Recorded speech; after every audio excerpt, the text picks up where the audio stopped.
ब्राह्मण और ब्राह्मणी थी। वे दोनों भगवान के भक्त थे। घर में सब कुछ था पर उनके कोई संतान नहीं होने से वे अति दुखी रहते थे।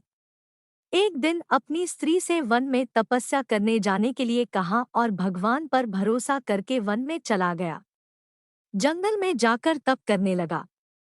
बहुत वर्ष बीत गए, उसको वैराग्य हुआ कि अब अपना जीवन समाप्त कर दूंगा।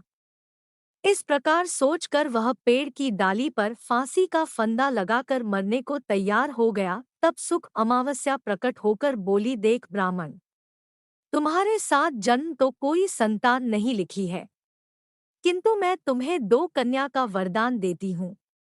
एक का नाम अमावस्या, दूसरी का नाम पूनम रख देना। तेरी स्त्री को कहना कि सुख अमावस्या का व्रत या उपवास करें। अमावस के दिन 1 कटोरी चावल भरकर उस पर दक्षिणा रखकर किसी मंदिर में रखना। ऐसा 1 साल तक करना। 1 कटोरी चावल सहित दान करते रहना।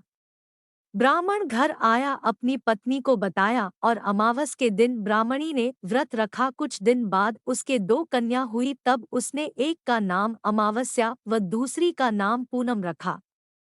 धीरे धीरे बड़ी होने पर उनका विवाह किया। बड़ी बहन अमावस धार्मिक थी, जबकि होटी भगवान का बिल्कुल ही नहीं मानती थी।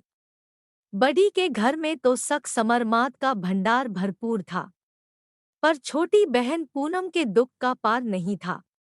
जब बड़ी बहन अमावस को छोटी के बारे में सब मालूम हुआ कि उसकी बहन दुखी है, तब अमावस्या गाड़ी भरकर सामान लेकर गई और छोटी बहन को कहा, बहन पूनम, सुख अमावस का व्रत तुम भी करो और पूजा करके उपवास करो, जिससे तुम्हारे घर में सुख समृद्धि का भंडार भरेगा। 1 साल तक चावल का कटोरा भरकर सदक्षिणा दान करना। पूनम ने ऐसा हो किया।